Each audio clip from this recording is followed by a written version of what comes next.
بسم اللہ الرحمن الرحیم. تو آج سے ہم ورڈپریس شروع کریں گے. ورڈپریس ایک سافٹ ویئر ہے, ٹھیک ہے نا. ورڈپریس ایک PHP بیسڈ سافٹ ویئر ہے اور اس میں جو ہے نا ہم ویب سائٹس بناتے ہیں. ویب سائٹس جتنی بھی جس قسم کی بھی ویب سائٹس ہے, جس طرح ای کامرس ہو گیا, بلاگس ہو گئے, یا کوئی بھی عام ویب سائٹ ہو, اسکول کے لیے ہو, آرگنائزیشن کے لیے ہو, انسٹیٹیوٹ کے لیے ہو, جس چیز کے لیے بھی ہو, ہم ورڈپریس میں اس کے لیے عام طور پر ویب سائٹ بناتے ہیں, ٹھیک ہے نا. اچھا, ورڈپریس کیا چیز ہے؟ ورڈپریس ایک سافٹ ویئر ہے. جس طرح ہمارے پاس مختلف قسم کے سافٹ ویئر ہوتے ہیں, جس طرح کہ VLC ہے, لیکن VLC میں جو ہے نا ہم صرف موویز وغیرہ چلاتے ہیں. کچھ ایسے سافٹ ویئر کے بارے میں بات کر لیتے ہیں جس میں ہم کچھ بنا سکیں. جس طرح ہو گیا MS Word ہو گیا, ٹھیک ہے. اس طرح پاور پوائنٹ ہو گیا. پاور پوائنٹ پہ ہم پریزنٹیشنز تیار کرواتے ہیں, ٹھیک ہے نا. اسی طرح ورڈپریس بھی ایک سافٹ ویئر ہے. اچھا, دوسری بات یہ ہے کہ جس طرح باقی کے سافٹ ویئرس ہوتے ہیں, پاور پوائنٹ ہو گیا, MS Word ہو گیا, وہ C++ وغیرہ ان لینگویجز میں بنی ہوئی ہوتی ہیں, ٹھیک ہے نا. ورڈپریس PHP میں بنی ہوئی ہوتی ہے.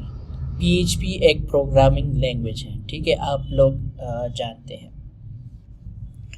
تو ورڈپریس کو جو ہے نا وہ جس طرح باقی کے سافٹ ویئرز سیٹ اپ ہوتے ہیں, یعنی MS Word کو سیٹ اپ کرنے کے لیے ہمیں پہلے اس کو ڈاؤن لوڈ کرنا پڑتا ہے, ٹھیک ہے.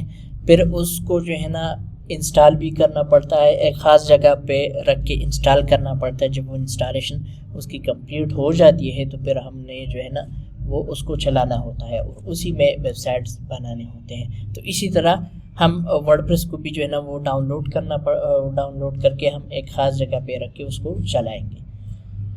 اچھا, چونکہ ورڈپریس ایک سافٹ ویئر ہے اور اس کو چلانے کے لیے ہمارے پاس ایک ایگزیکیوٹیبل کی, ایک کمپائلر وغیرہ کی ضرورت ہوگی, اور ہمیں PHP کمپائلر کی ضرورت ہوگی. تو PHP کے لیے ورڈپریس کے لیے ہمارے پاس ہمارے لوکل مشین میں ایک سرور کا ہونا ضروری ہے. اپاچی سرور ہے, یا پھر وہ نیجکس ہے کہ کیا چیز ہے, اس سرور کا ہونا ہمارے پاس ضروری ہے. عام طور پر لوگ اپاچی استعمال کرتے ہیں. تو اپاچی کے لیے ہم زیمپ استعمال کر سکتے ہیں, زیمپ, یا پھر لاراگان استعمال کر سکتے ہیں. اور اگر کوئی میک کے اندر کام کر رہا ہے, میک پہ کام کر رہا ہے, تو پھر اس کے لیے والیٹ جو ہے نا, والیٹ بھی لاراگان کی طرح ہے, تو وہ استعمال کر سکتا ہے. والیٹ اور لاراگان انسٹالیشن کے بعد ایک جیسی ہی ہوتے ہیں. والیٹ اور لاراگان میں کام کرنے کے لیے اور اس کو انسٹال کرنے کے لیے یوٹیوب پر بے شمار ویڈیوز موجود ہیں, ٹھیک ہے نا. اور میں انشاءاللہ ان کے لنکس بھی آپ لوگوں کو دے دوں گا, تو کہ اس کو انسٹال کیسے کیا جائے, سیٹ اپ کیسے کیا جائے, اگر کوئی میک استعمال کر رہا ہے اور کوئی کیا کہتے ہیں اس کو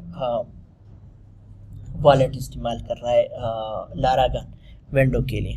اچھا, تو سب سے پہلے ہم ورڈپریس کے بارے میں اب تھوڑی سی انٹروڈکشن کی جائے کہ ورڈپریس کیا چیز ہے.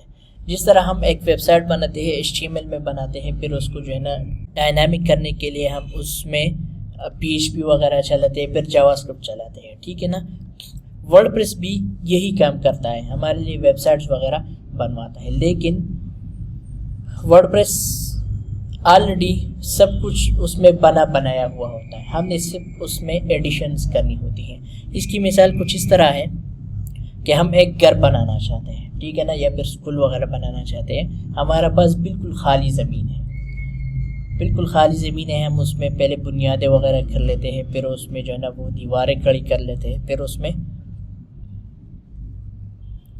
کیا کہتے ہیں اس کو کمرے وغیرہ بنا لیتے ہیں, ٹھیک ہے نا, چھت وغیرہ سب کچھ کر لیتے ہیں. اگر ہم نے کسٹم میں بنانا ہو, اگر ہم نے ورڈپریس میں بنانا ہو, تو ورڈپریس جو ہے نا ہمیں بالکل ایک کمپلیٹ پیکیج دے دیتا ہے. مطلب یہ کہ ہمیں زمین بھی دے دیتا ہے, زمین پر چھت بھی ہوتی ہے, دیواریں بھی کھڑی ہوئی ہوتی ہے, ٹھیک ہے نا, اور اندر جو ہے نا اس کے کمرے وغیرہ بھی ہوتے ہیں. لیکن اس میں یہ فلیکسیبلٹی ہوتی ہے کہ اگر ہمیں فرض کرے 2 کمرے نہیں چاہیے، ٹھیک ہے نا، ہمیں 3 کمرے چاہیے، تو ہم آسانی سے ان کی دیواروں کو ایک جگہ سے لے کر دوسری جگہ لگا سکتے ہیں۔ اگر ہمیں کسی اور ایڈوانس چیز کی ضرورت ہوتی ہے تو ہم جو ہے نا وہ ورڈ پریس کے لیے خاص قسم کی وہ چیزیں بنی ہوئی تو جسے پلگنز کہتے ہیں۔ جس طرح ہمارے پاس جو ہے نا وہ کنسٹرکشن کے لیے ایک تیار شدہ تیار چھت کی تیار دیواریں وغیرہ یہ بلاکس وغیرہ ہوتے ہیں، تو ہم بلاکس کو اڑا کے وہاں پہ لگا کے ایک کمرہ جلدی سے تیار کر لیتے ہیں، اس طرح باقی کی چیزیں تیار کر سکتے ہیں۔ تو اس طرح ورڈ پریس کی مثال ہو گئی، مطلب کہ ورڈ پریس میں ہم ایک پیج کو یا پھر کوئی بھی چیز ہم ورڈ پریس میں ایزیلی تیار کر سکتے ہیں، وہ بھی ڈریگ اینڈ ڈراپ میں۔ تو یہ ہو گئی ورڈ پریس کیا چیز ہے۔ ہاں اچھا، اب ہم انشاءاللہ اس پہ بات کریں گے کہ بنی کس لیے۔ اچھا، اگر آپ کو یاد ہوگا یا پھر آپ نے پہلے جو ہے نا وہ کوئی ٹچ کیا ہوگا گوگل کے بلاگ اسپاٹ کو، جس میں ہم بلاگز بناتے تھے۔ بلاگز کیا چیز ہوتی ہے؟ بلاگ وہ چیز ہوتی ہے جس میں ایک بندہ اپنے روزمرہ کی جو ہے نا وہ مصروفیات وغیرہ یہ ساری چیزیں لکھتا ہے، ٹھیک ہے، ایک ڈائری کی طرح ہوگی۔ یا پھر بلاگ میں ہم جو ہے نا اپنی ضروری چیزیں، ضروری آرٹیکلس لکھتے ہیں، جس طرح ایک کوڈر ہو گیا، ایک ویب ڈیولپر ہو گیا، وہ عام طور پر بلاگز جو ہے نا ویب ڈیولپمنٹ کے حوالے سے لکھتا ہے۔ فوٹوگرافر فوٹوگرافی کے حوالے سے لکھتا ہے کہ میں آج یہاں گیا، وہاں پہ جو ہے نا اس طرح کی سینز وغیرہ تھے، میں نے اسی کیمرے سے اس طرح کے تصاویر بنائی، سیٹنگز یہ رکھی تھی وغیرہ۔ اس طرح ایک ڈیزائنر جو ہے نا وہ اپنی ڈیزائننگ کے حوالے سے بلاگز لکھے گا کہ مجھے کیا کیا مشکلات ہے ڈیزائننگ میں، ٹھیک ہے، اس کو اوور کم کیسے کرنا ہے، اور یہ کہ فوٹو شاپ میں یہ چیزیں کس طرح بنانی ہے۔ اگر اس کو کوئی مسئلہ آ گیا ہو، کوئی ایشو آ گیا ہو، اس کو سالو کرنے کے لیے وہ پھر اس مسئلے کو بھی بلاگ میں لکھے گا اور اس کی سلوشن کو بھی لکھے گا، تاکہ کوئی دوسرا اگر اس کے بلاگ کو پڑھ سکے تو اس کو آسانی سے جو ہے نا اپنا مسئلہ وہ اسی بلاگ سے حل کر سکے۔ تو ورڈ پریس اصل میں ایک بلاگ پبلشنگ پلیٹ فارم جو اوریجنل تھا وہی تھا، یعنی ورڈ پریس اٹ سیلف ایک بلاگ سافٹ ویئر تھا۔ جو لوگ اپنا خود کا بلاگ بنانا چاہتے تھے اپنی سرور پہ، اپنے ڈومین پہ، تو وہ ورڈ پریس کو ڈاؤن لوڈ کر لیتے تھے۔ لیکن ورڈ پریس میں ایک خوبی یہ تھی کہ وہ ایکسٹینڈیبل تھا، لوگ اس کے لیے فلیگنز وغیرہ لکھتے تھے، فلیگنز وغیرہ لکھ کے وہ ورڈ پریس کی فنکشنالٹی کو تھوڑا سا اور ایڈوانس کر لیتے تھے۔ تو اس طرح ورڈ پریس جو ہے نا ایک بلاگ سافٹ ویئر سے ایک بہت ہی بڑا ویب سائٹ ڈیولپمنٹ کا سافٹ ویئر بن گیا، ٹھیک ہے نا۔ تو ورڈ پریس کی جتنی بھی فلیگنز پھر آتی گئی، ورڈ پریس ای کامرس بن گئے، ای کامرس پلیٹ فارم بھی بن گئے۔ آج بہت سے بڑے بڑے سٹورز ہیں آن لائن، وہ بھی ورڈ پریس پہ بنے ہوئے ہیں، ٹھیک ہے۔ دوسری بات